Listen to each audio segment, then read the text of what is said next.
in a short while. But first, let's take a look at the front pages of the dailies. We begin with the Daily Nation. This is the front page. This is what it looks like. And it all has to do with jobs scandal, they tell us.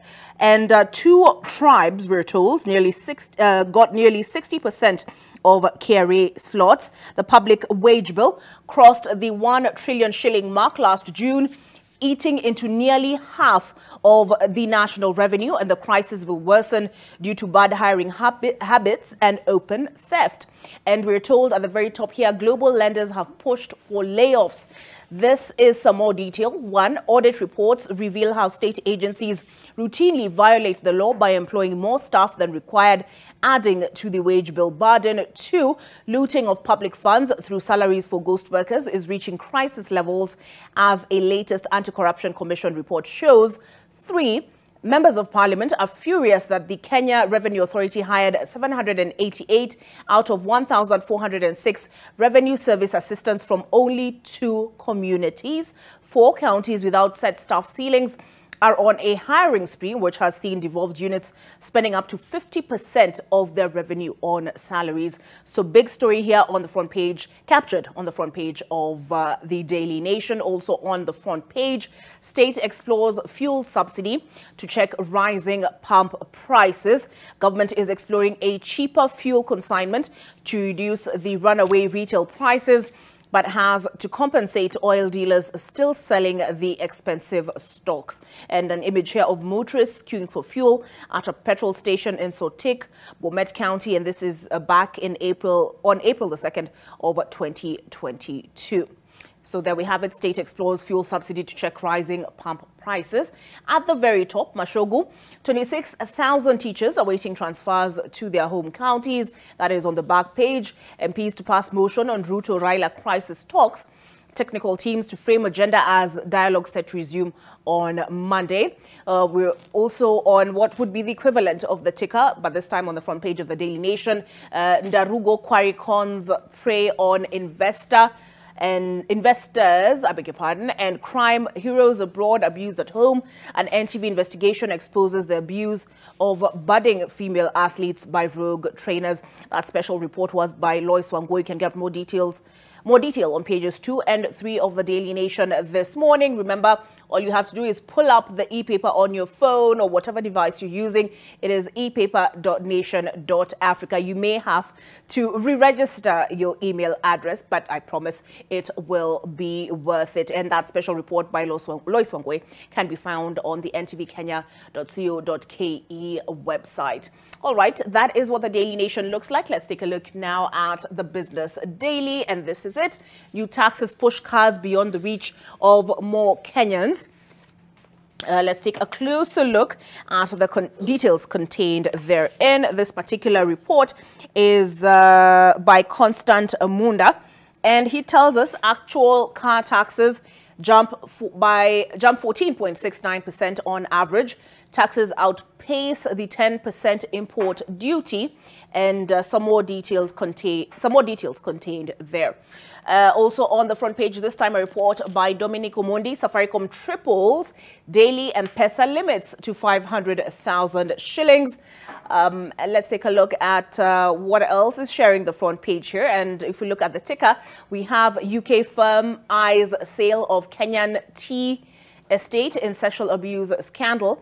A Luxembourg-based private equity firm is exploring the sale of a Kenyan tea plantation it bought from Unilever last year amid workers' unrest and sexual harassment claims. Ruto reinstates fuel subsidies in U-turn. The government yesterday reinstated fuel subsidies in a major U-turn as it moved to cushion consumers from skyrocketing pump prices following the arrival of a cheaper consignment last week. And keep off Kenyans' eyes. Court orders WorldCoin as probe underway. The High Court has barred cryptocurrency firm WorldCoin from collecting data from Kenyans pending the determination of a petition filed by the Office of the Data Protection Commissioner. We looked at that a little bit earlier. Let's take a look at the Taifa Leo and what they have in store for us this morning. And they tell us kazi moto, kuna mvutano kati ya pande hizi mbili zinazoshikilia misimamo mikali kuhusu masuala makuu. Which two sides? Here we go. We have Kalonzo Musyoka on one side and Kimani Ichung'wah on the other. One, gharama ya maisha, kufunguliwa kwa sava kukagua matokeo ya kura ya urais mwaka wa 2022 na ukatili wa polisi. Mazungumzo, they tell us in the caption here, mirengo ya Azimio na Kenya Kwanza ingali inavutana kuhusu baadhi ya ajenda za mazungumzo ya pande mbili yanayotarajiwa kutatua mzozo wa kisiasa ambao umedumu nchini kwa mwaka moja sasa. Pande zote zimeteua kamati za kiufundi, technical committees, kukubaliana kuhusu ajenda za kujadiliwa, lakini kufikia jana hazikuwa zimepiga hatua. So that is the big story on the Taifa Leo this morning. Okay, let's take a look at the other dailies. We start with the Standard, and they have their eyes on the devolution agenda. They tell us, devolution movement of truth. National and counties leadership converge in Eldoret to take stock of 10 years of devolved governments. The country has seen successes, failures, opportunities, and big lessons. It has also improved infrastructure, healthcare, but with fair share of white elephant projects. And they have a list of the hits and the misses. State of counties, the hits, good progress, effort recorded on county level infrastructure, circulation of money, resources at the grassroots, and these are the hits.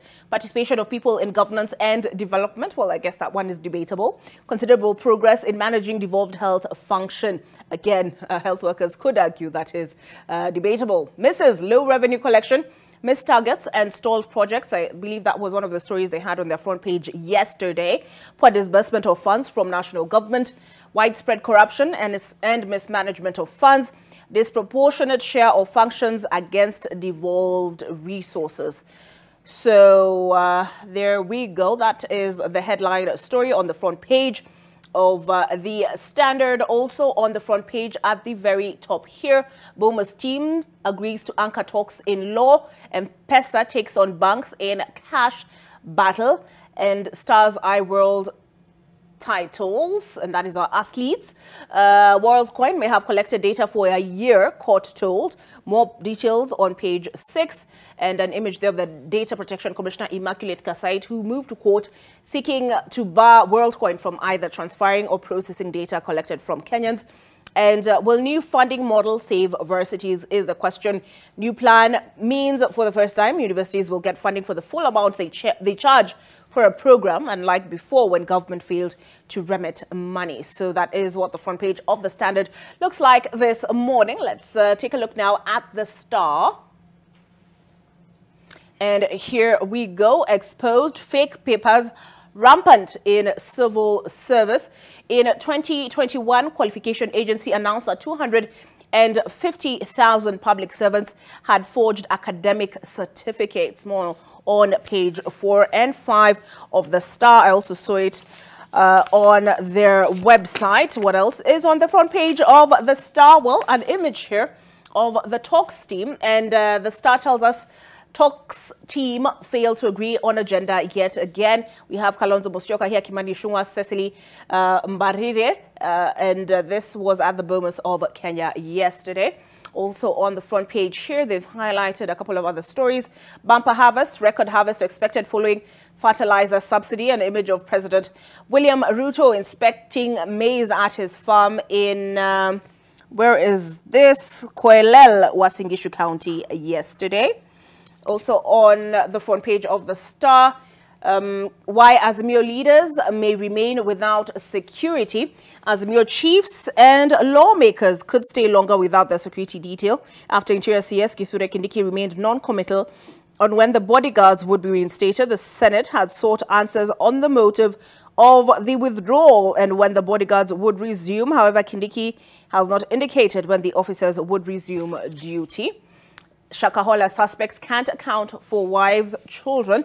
At least 21 suspects out of 27 held together with controversial preacher Paul Mackenzie have failed to account for the whereabouts of their wives and children, even as detectives claim they could be part of the over 400 bodies exhumed from the forest. So there we go. And at the very top here to do with devolution. I see a governor, timely release of funds, tops governor's wish list in conference. Governor Barasa. Okay, let's take a look at the People Daily, and then I'll get us firmly into our topic of conversation. This is their headline this morning. MPs hold keys to Bomas talks.